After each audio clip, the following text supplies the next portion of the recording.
One of the most iconic fights in Shonen history, and one of the best fights in Bleach, Ichigo vs. Byakuya is a prime example of storytelling through combat.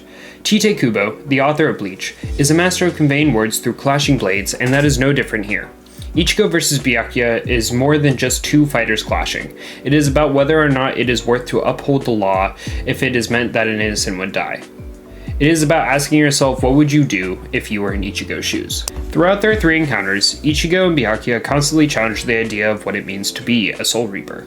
It is a nice duality of why a new Soul Reaper represents the ideals of what it means to be a Soul Reaper, compared to the one Soul Reaper that we are introduced to that is meant to uphold the values of traditional Soul Reapers throughout the Seirei. The first encounter between Ichigo and Byakuya is not technically a fight, but more of a set of expectations. Ichigo shows up on the scene to defend Rukia against two Soul Reapers that are there to take her back to the Soul Society for giving Ichigo her powers, which is considered a grave crime. As Ichigo fights against Renji Abarai, the tides of the battle start to turn against him as Renji releases his Zanpakuto, Zabimaru, to severely wound Ichigo. Thanks to his latent powers, Ichigo got a power boost that caused him to temporarily overpower Renji. Byakuya then steps in and destroys Ichigo's Zanpakuto and rips him of his Soul Reaper powers in an instant. Byakuya is so far and above Ichigo at this moment that Ichigo can't even see him. You must also take into account that Byakuya and Renji had the Gentei Kaijo on, which is a sealing to prevent the destruction of the world of the living from their strong Soul Reapers and their spiritual pressure. This seals their powers up to 80%, so a heavily nerfed Byakuya was leagues stronger than Ichigo. This is a rather obvious point to make, but the comment of a limiter being placed on a strong Soul Reaper was mentioned from Renji in the middle of the Soul Society arc. This helps to put into perspective throughout the story at that point that Byakuya is not a typical high-class wall for Ichigo to overcome. He is the wall. This creates a monumental amount of motivation for Ichigo. Beating Byakuya proves to himself that he is strong enough to protect his friends, which is his true goal. None of his fights prior matter if he doesn't win against Byakuya. The loss of this encounter forced Ichigo to undergo an insane level of growth in such a short period of time, with the intention of saving Rukia but all the while fighting the concept of Byakuya, the peak standard of what it means to be a Soul Reaper, while going throughout the Soul Society. The second encounter between the two is not a proper fight either. Ichigo wakes up from his fight against Kenpachi and is recovering thanks to the efforts of Yoruichi. Ichigo and Yoruichi both sense Byakuya's spiritual pressure being released as he was stopping Ganju and Hanatoro from saving Rukia from her prison cell. Ganju and Hanatoro are both Ichigo's friends and are also incredibly weak. They don't have a chance when it comes to standing up against Byakuya. That is why Ichigo immediately leaps into action and rushes over there.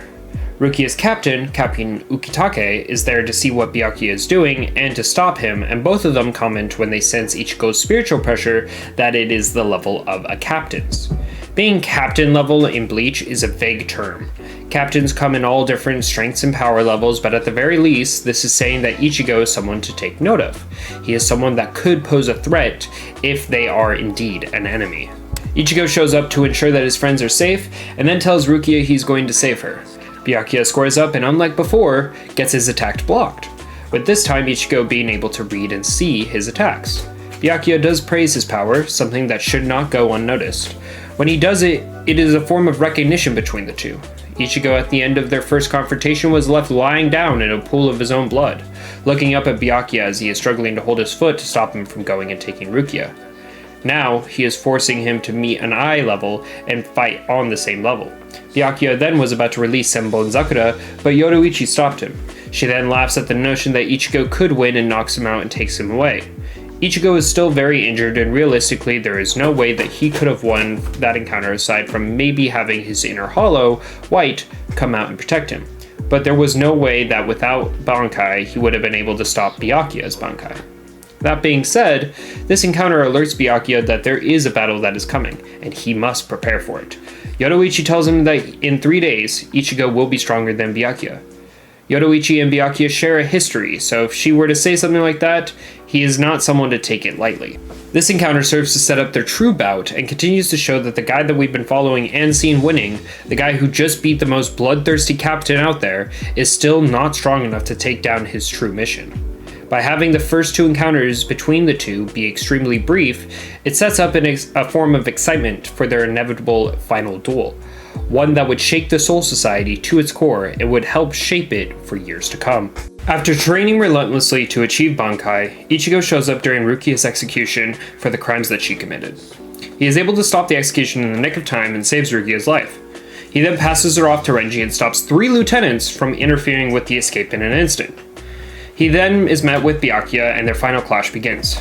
Ichigo asks why Byakuya never helped his sister, and Byakuya tells him that he'd say the reason if Ichigo won. Ichigo is able to goad Byakuya into activating his Bankai first. After Ichigo gets overpowered, he then shows Byakuya his own Bankai. At this point in the fight, Byakuya is straight up in denial regarding Ichigo having a Bankai. He cannot imagine that some kid who recently became a Soul Reaper is able to achieve the peak technique of all Soul Reapers in such a short time. Before Ichigo activates his Bankai, Byakuya does not believe that Ichigo could achieve it, and after Ichigo activates it, Byakuya claims that such a measly sword as Ichigo's could not be a Bankai, and Ichigo is mocking their traditions. This point is key in understanding this fight. Ichigo is not just fighting Byakuya, but also the traditions of the Soul Society. Byakuya is someone that speaks formally, doesn't speak without reason, upholds tradition through his actions and his clothing, and is the example Soul Reaper. That is why Byakuya is the ultimate opponent in the arc, because he is the representation of everything that Ichigo wishes to stop in the Soul Society.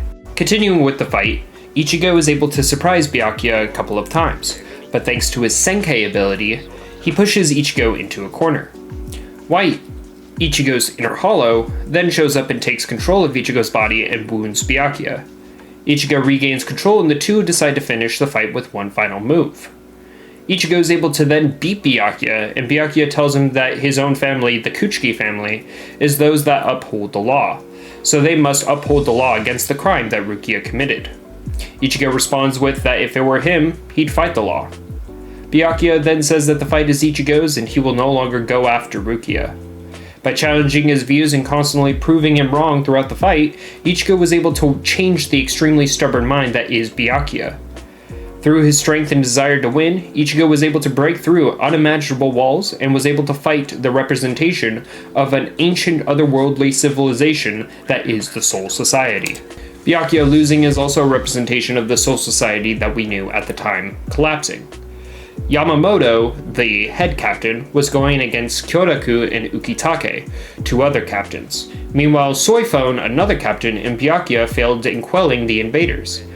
And 3 other captains, Izengin and Tozen, were committing mutiny against the Soul Society.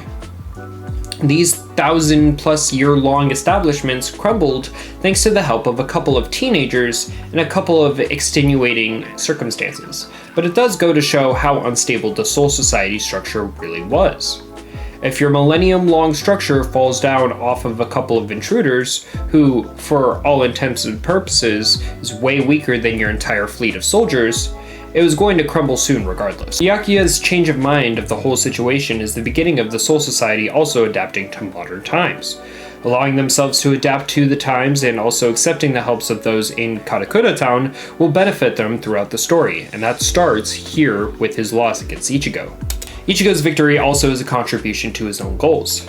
His main desire throughout the series is to protect his friends. By defeating Byakuya and saving Rukia, he has, in turn, saved his other friends as well, as they might have been executed if Ichigo lost. And he proved to himself that he is able to pull off insane feats if he believes in himself.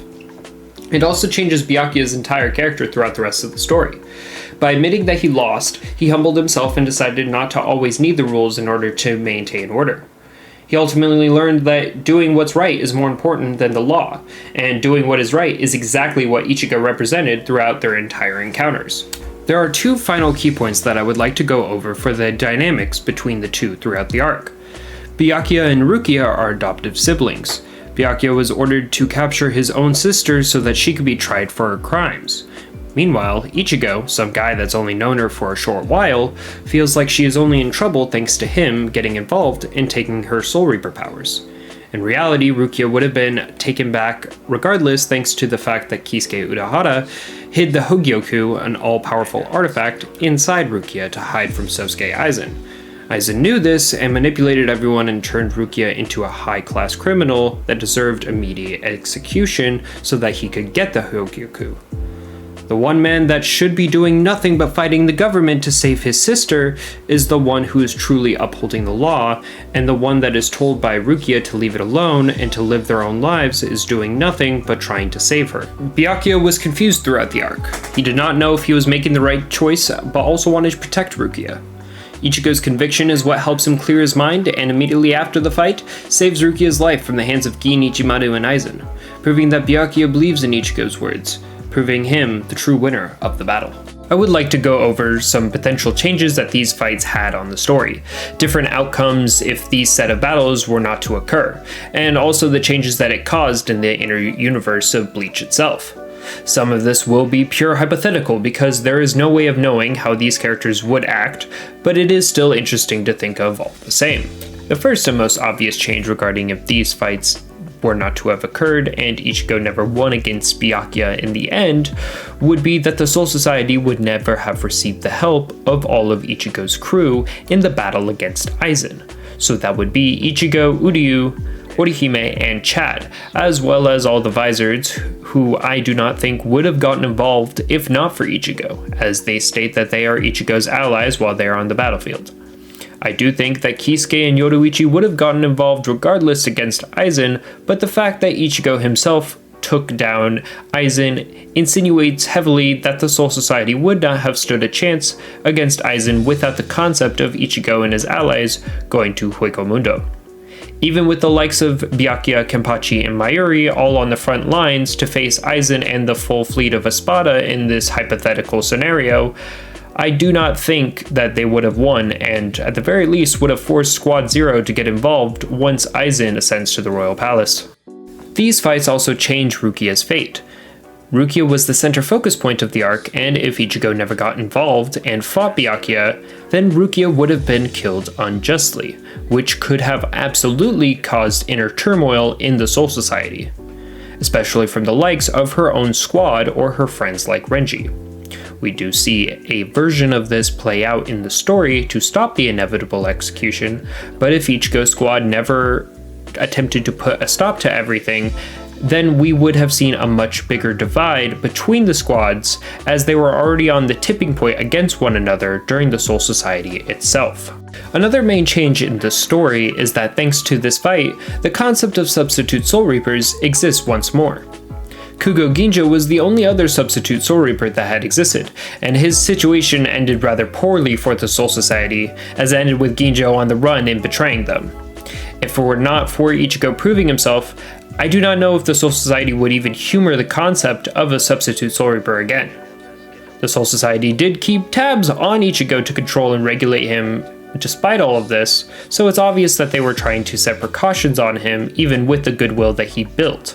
But I believe that the higher-ups in the Soul Society think of the Substitute Soul Reaper program as an ultimate failure, so I do believe that without Ichigo's intervention, they would not have likely chosen a Substitute Soul Reaper in the future. Another idea to consider is what the average Soul Reaper thinks and how that impacts the squads as a whole. With the concept of the strongest being toppled, I'm sure that there were also a fair bit of Soul Reapers that had their whole minds changed. As the story built Byakuya to be the pinnacle of authority and strength, if that concept were to crash, so does many of people's beliefs. Byakuya is the head of one of the noble houses, so his loss also must have had a strong effect on the political power struggle dynamic that the noble houses must have had between one another in the story. Not only that, but there is no denying that the 13 court guard squads are a very proud group, and that they would not usually accept the help of others. Even squads had their form of tension between one another, with squad members not even caring if characters like Hanataro, who was being held hostage, would die by the evil Ryoka that invaded the Soul Society. All three of these fights lead and eventually participate in a nexus point of the Soul Society, where, because everything kind of happens all at once with a civil war among the captain and lieutenants, it forced this form of camaraderie among the Soul Reapers.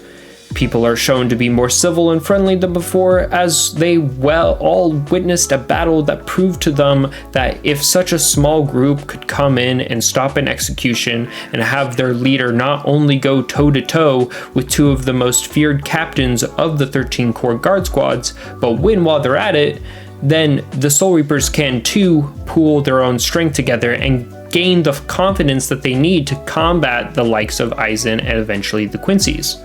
Ichigo vs. Byakuya is a beautiful combination of fights that have iconic choreography, insane storytelling, and breathtaking artwork and symbolism.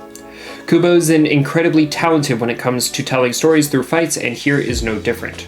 I truly do believe that this is one of the best fights that Shonen has to offer. That's all I got. If you liked what you heard, I'd appreciate it if you liked and subscribed. Other than that, have a good one. Okay, bye.